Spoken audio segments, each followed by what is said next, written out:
Hey guys, welcome back. So now, with getting back into our talk about Ten of Swords, I want to talk about the issue that we got recently for Free Comic Book Day, which for the record was print only, so bear with me on some of this. And more specifically, because I bought an extra issue, but the one that I scanned for this video, woo, I don't even want to talk about what that thing look like right now. It would probably trigger some of you guys who collect print copies. But I paid for more than one, so we Gucci, because they were only like $1 each after Free Comic Book Day, which isn't bad at all.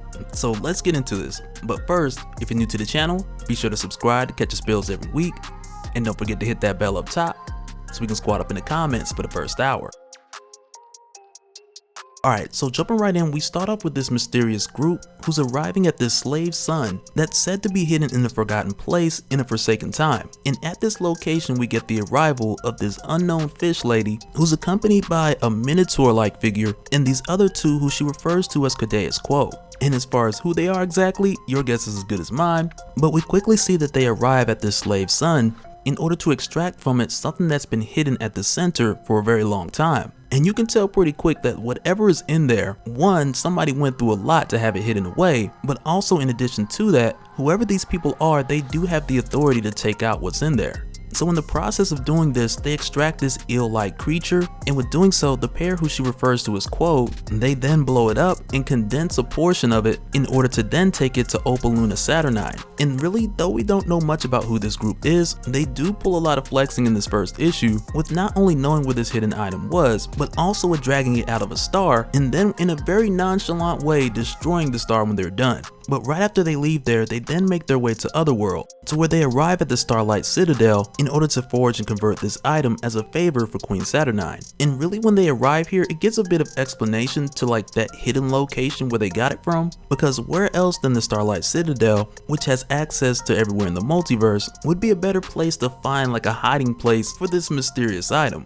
But after they arrive here, it's here where we get a much clearer idea of what's going on. Because when the group delivers this item, it's then forged into a monocle, which as she describes will allow her to see through the darkness that has clouded her vision from the fire and ash of war, which very much feels like she's referring to both Apocalypse and his recent confrontation against the Starlit Citadel, which we've seen in Excalibur, but also with her mentioning what this item would allow her to see.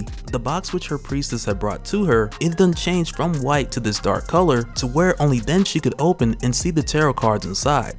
But right after this, as she goes to read them, the first card reads Judgment. And when we see the card, which most notably has Apocalypse and one of the children of his original horseman, who we've seen prior to this point, and all we really know in his case is that he's the child of war and that he's a summoner. But with this card, Saturnyne reads the future, and what she sees to come is an inevitable change, of which there is no going back, and in addition, the only path forward is to surrender to rebirth. And with seeing this initially, it very much sounds like what we had talked about in the previous video where we covered the Ten of Swords, like the actual tarot card and what it meant. But also on top of this, with Saturnyne mentioning that rebirth is the only way forward, that specifically very much sounds like a reference to Moira McTaggart, who is currently in her 10th lifetime. And prior to this point, from what we've learned from Destiny, as far as lives go, Moira got 10 in Impossible. And in this instance, it really feels like that card is referring to Moira's 11th life, which at the conclusion of Ten of Swords may be the only way to move forward. And I can't help but think, like, if that is the case, like if Ten of Swords does kick off this last chance to where Moira has to go into her next lifetime again, that in addition to this, it's very possible that we may see the return of Destiny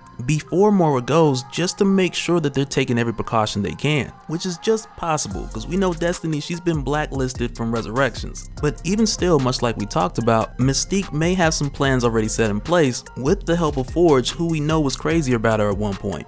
And so now for the next card, it's the Four of Wands, to where for this one, it very much looks like the return of the original horsemen, making their way back to this world now that Krakoa and Arako have been reunited. But along with this, it also foreshadows a baptism of blood, which from what it appears mainly has to do with the creatures that they had pushed back in the first place. But on top of this, and just as a reminder, because I feel like we've covered this before, but just as a reminder, with like what we'd seen in 2019's Marvel Comics issue 1000, when we got a glance back at the original Horsemen of Apocalypse, he had mentioned that all of the horsemen that it came after, they have paled in comparison to the first horseman which he had sent away. So just keep that in mind when they come back busting heads so you ain't surprised. Like that part we already know is going to be crazy. But after this, the next card that she gets to is the Hanged Man. And with this one, she expresses that it has to do with sacrifice. And I'd have to say really, like just with everything that's been going on up to this point, and also going by who we see on this card, it really feels like that person is going to be Beast. And the main reason that I say this is mainly with everything that's been going on in X-Force, with Beast messing up, knowing that he's messing up, and not just him trying to cover it up, but on top of that trying to justify everything he's been doing. But even still, you can very much tell, and even with his conversations with Jean, that there's a part of him deep down that's troubled about some of the things that he's been doing. But even more than his conversations with Jean, we more so see it throughout his personal notes when he tries to augment his mistakes and make them sound like they'll be a benefit for Krakoa. But you can really read in his tone that he's trying to be optimistic, but even still he really doesn't truly believe himself. And on top of that, with Jean confronting him, I really feel like it'll bring Beast to a place where he really needs to redeem himself. But once again, this one of those things is the future, we'll see.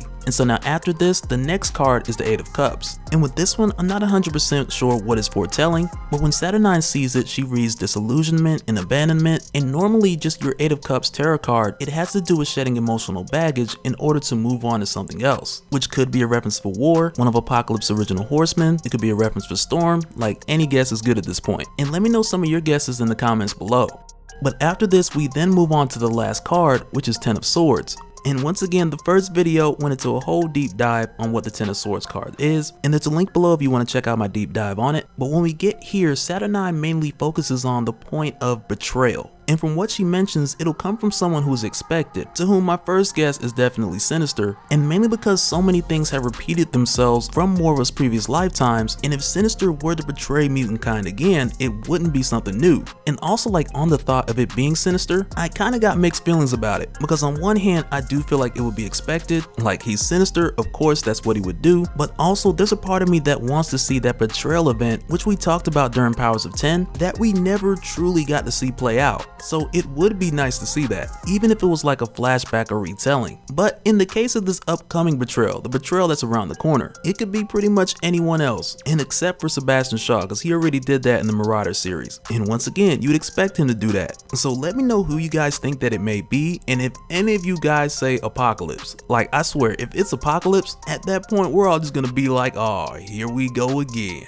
But hopefully that is not the case and we catch a curveball as far as betrayals go, because there are a ton of other people who it could be and be done well, like Magic or even Cable with this new history. Like, that can go in a crazy direction, especially with your older Cable returning soon.